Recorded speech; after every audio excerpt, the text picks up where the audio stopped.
अरे बहू, जरा जल्दी जल्दी सामान पैक कर, बारात के निकलने का वक्त हो गया है।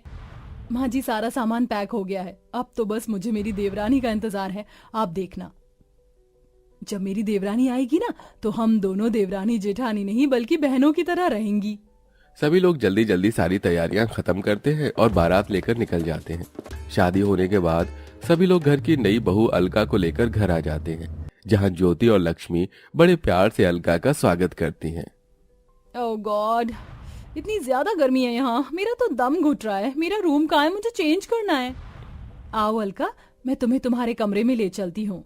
अलका कमरे में जाते ही अपनी शादी का जोड़ा उतार कर अपने कंफर्ट के कपड़े पहनकर सीधा लेट जाती है, जिसे देख ज्योति को थोड़ा अजीब लगता है, लेकिन वो कुछ नहीं कहती। अलका की शादी भले ही एक मिडिल क्लास फैमिली में हुई थी, लेकिन अलका काफी अमीर घर से थी, इसलिए वो अपने पापा से कहकर 2 एसी मंगवा लेती है, जिसमें से एक एसी तो वो अपने कमरे में और एक एसी अपनी सास के कमरे में लगवाती है। अलका बहू, ये मेरे कमरे में एसी कब लगा और किसने लगाया ये एसी? माँ जी, मैंने लगवाया है आपके कमरे में एसी। वो क्या है ना, गर्मी का मौसम शुरू हो चुका है और इतनी गर्मी में आपको बिना एसी के काफी प्रॉब्लम होती होगी ना। किसी की नजर ना लगे मेरी बहू को, आते ही मेरा कितना ख्याल रख रही है। मुझे परेशानी ना हो इसलिए मेरे कमरे में एसी भी लगवा दिया। लक्ष्मी इतना बोल ही रही होती है कि तभी वहां ज्योति आ जाती है। अलका, मेरे साथ किचन में चलो, आज तुम अपने हाथों से खाना बनाना। वो क्या है ना, मुझसे इतनी गर्मी में कोई काम नहीं किया जाएगा। वैसे भी मैं माँ जी के लिए कुछ ज्वेलरी और साड़ी लेकर आई थी, तो वो मुझे उन्हें दिखानी थी। अच्छा, कोई बात नहीं बहू, फिर कभी बना लेना खाना। ज्योति बहू, जाकर तू ही बना ले आज खाना। ज्योति को यह सब बड़ा अजीब लगता है, लेकिन वो ज्यादा ध्यान नहीं देती और ऐसे ही कुछ दिन गुजर जाते हैं। अलका, आज ढेर सारे कपड़े हैं, आओ कपड़े धोने में मेरी मदद करो। लेकिन मैं तो माँ जी के साथ बाहर पार्लर जा रही थी। तो बाद में चले जाना, घर का काम जरूरी है या पार्लर जाना? एक दिन अगर तू कपड़े धो लेगी तो क्या हो जाएगा, इतने सालों से तो तू ही धो रही है। अलका बहू, चल, हमें पार्लर के लिए लेट हो रहा है। अलका लक्ष्मी को अपने साथ पार्लर ले जाती है। ये सब देख ज्योति को गुस्सा तो बहुत आता है, लेकिन वो कुछ नहीं कहती। ज्योति हमेशा यही सोचती थी, जब उसकी देवरानी आएगी तो वो दोनों मिलकर जिम्मेदारी को संभालेंगे, घर के सारे काम करेंगे। लेकिन जब से अलका आई थी, तब से वो हमेशा अपने पैसों के बल पर अपने साथ साथ अपनी सास के भी शौक पूरे करती और घर के कामों से भी बच जाती। चाची, मुझे बहुत गर्मी लग रही, मेरे लिए मैंगो शेक बना दो ना। मिंकू ये कहते हुए अलका का हाथ हिलाने लगता है। अलका नेल पेंट लगा रही होती है, जिसके चलते उसका नेल पेंट खराब हो जाता है। तेरी वजह से मेरी नेल पेंट खराब हो गई, तुझे क्या 2 मिनट का भी सब्र नहीं है? ये कहते हुए अलका मिंकू को गुस्से में जमीन पर धक्का दे देती है। मिंकू के चिल्लाने की आवाज को सुनकर सभी लोग वहां आ जाते हैं। मिंकू, तू ठीक तो है ना? अलका, तुम्हारा दिमाग तो नहीं खराब हो गया है? तुम्हारी हिम्मत कैसे हुई मेरे बेटे को धक्का देने की?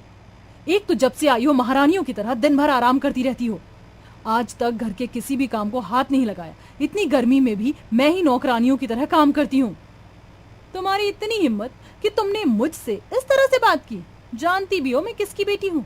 बस अब मैं अपनी इंसल्ट और बर्दाश्त नहीं कर सकती। मैं तुम्हारे साथ इस घर में नहीं रह सकती, मुझे बंटवारा चाहिए। हाँ, तो मैं भी कौन सा तुम्हारे साथ रहने के लिए मर रही हूँ, मुझे भी अब बंटवारा ही चाहिए। अरे तुम दोनों का दिमाग तो नहीं खराब हो गया? तुम दोनों ये क्या बातें कर रही हो? माँ, अब आप ही को समझाओ इन दोनों को। मैं क्या समझाऊं, जो हो रहा है सही हो रहा है। वैसे भी मैं तो अलका को ही अपनी बहू मानती हूँ। जब से आई है मेरा कितना ख्याल रख रही है। गर्मी में सबसे पहले इसने ही मेरे लिए एसी लगवाया, रोज मुझे शॉपिंग करवाती है, आइसक्रीम खिलाती, और कल तो हम लोग स्विमिंग पूल भी गए थे। मैं तो अलका के साथ ही रहूंगी। लक्ष्मी के फैसले के आगे अब कोई कुछ नहीं बोलता था, जिसके बाद अब अलका व्हाइट पेंट लेकर आती है और सबसे पहले हॉल में लाइन खींच देती है। साथ ही साथ बाथरूम, किचन, डाइनिंग टेबल, यहाँ तक कि फ्रिज पर भी लाइन खींचकर उसका भी बंटवारा कर देती है। और अब एक तरफ लेकिन अलका अपने पति नितिन और सास के साथ रहती है, वहीं दूसरी तरफ लाइन के ज्योति अपने पति दुर्गेश और बेटे के साथ रहती है। अलका बहू, बहुत भूख लग रही, जल्दी से खाना बना दे। क्या क्या कहा आपने? मैं खाना बनाऊंगी? मैंने अपने मायके में आज तक चाय तो बनाई नहीं, और आप मुझसे खाना बनाने की उम्मीद कर रही हैं। ज्यादा भूख लग रही है तो खुद जाकर बना लीजिए। अपनी बहू की बात सुन बेचारी लक्ष्मी खुद गर्मी में आकर किचन में खाना बनाने लगती है। वहीं लाइन की दूसरी तरफ ज्योति भी खाना बना रही थी। कैसी निकम्मी बहू है मेरी, इसे दिखाई नहीं दे रहा है कि इसकी बूढ़ी सास इतनी गर्मी में भी खाना बना रही है। ये नहीं आकर कुछ मदद कर दे।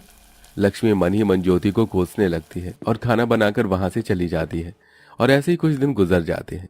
लक्ष्मी देखती है कि ज्योति लाइन के उस तरफ अच्छे से झाड़ू पोछा करके साफ सफाई कर रही है। लाइन के इस तरफ वाला घर किसी हीरे की तरह चमक रहा है, वहीं उसके वाला घर किसी कूड़ेदान की तरह लग रहा था। अलका बहू उठ जा, पूरे घर की सफाई कर दे, पूरे घर में कचरा फैला हुआ है। तू बहू है इस घर की, ये सब तेरा काम है। माँ जी, तो आप भी इस घर की बहू ही हैं। उठिए और जाकर साफ सफाई करिए। इतनी गर्मी में मैं तो इस एसी के सामने से नहीं हिलने वाली। अलका की बात सुन बेचारी लक्ष्मी खुद ही उठकर घर की सफाई करने लगती है। मेरी कमर, इस कमर दर्द और गर्मी ने तो परेशान करके रख दिया। कहाँ फंस गई मैं। अलका खुद पूरा दिन गर्मी में एसी के सामने आराम करती रहती है, वहीं वो अपनी सास लक्ष्मी से नौकरानी की तरह घर के काम करवाती है। हमारे कमरे में कितनी ज्यादा गर्मी है ना, पता है चाचा चाची के कमरे में बड़ा वाला एसी लगा हुआ है, उसमें से बहुत ठंडी ठंडी हवा आती है। माँ, हम एसी कब लगाएंगे? हम तुम्हारे चाचा चाची की तरह अमीर नहीं हैं। तुम्हारे चाचा मल्टीनेशनल कंपनी में काम करते हैं और तुम्हारे पापा मामूली कूलर की दुकान में, समझे? अपनी माँ को इतने गुस्से में देख मिंकू बाहर आ जाता है और देखता है कि लाइन के दूसरी तरफ से बहुत ठंडी ठंडी हवा आ रही है। मिंकू गर्मी को बर्दाश्त नहीं कर पाता और सीधा बंटवारे की लाइन को पार करके अलका के कमरे में पहुंच जाता है। तभी अलका मिंकू को देख लेती है। तेरी हिम्मत कैसे हुई मेरे कमरे में आने की? लास्ट टाइम की मार भूल गया है क्या? भाग यहाँ से। अलका की डांट सुन मिंकू भागते हुए अपने कमरे में आ जाता है। वहीं अब बूढ़ी उम्र में इतनी मेहनत करते करते लक्ष्मी की तबीयत काफी खराब हो गई थी। कोई मेरी मदद करो, हाय मेरी कमर। माँ जी, नहीं, मैं बंटवारे की उस लाइन की तरफ नहीं जा सकती। माँ जी, मुझे माफ कर दीजिएगा, मैं मजबूर हूँ। ज्योति चाहते हुए भी लक्ष्मी की मदद नहीं कर पा रही थी।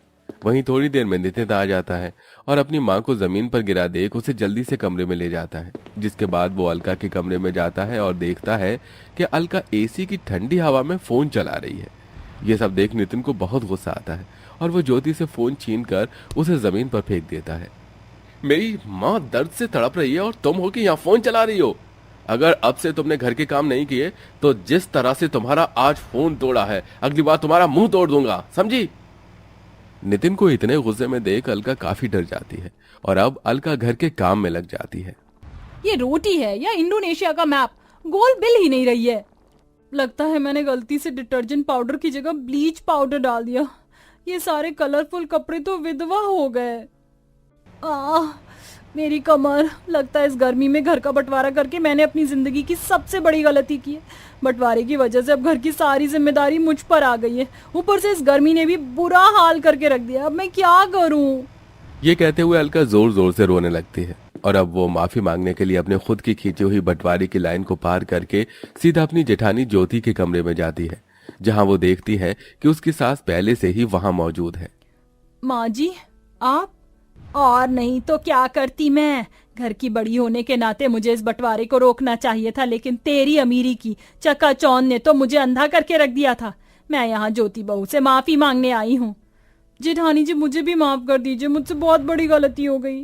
देवरानी जेठानी में घर का बंटवारा करके मैंने बहुत बड़ा पाप किया है, लेकिन अब मुझे मेरी गलती का एहसास हो गया है। नहीं, मैं तुम्हें इतनी आसानी से माफ नहीं कर सकती। भगवान के लिए हम दोनों को माफ कर दे बहू, हमसे बहुत बड़ी गलती हो गई है। माँ जी, ये आप क्या कर रही हैं? आप मेरे सामने हाथ मत जोड़िए। ज्योति अपनी सास और देवरानी को अपनी अपनी गलतियों का एहसास होता देख उन्हें माफ कर देती है। जिसके बाद अब दोनों देवरानी जेठानी मिलकर घर की जिम्मेदारियों को उठाते हैं और मिलजुल कर सारे काम करते हैं और सब लोग हंसी खुशी रहते हैं।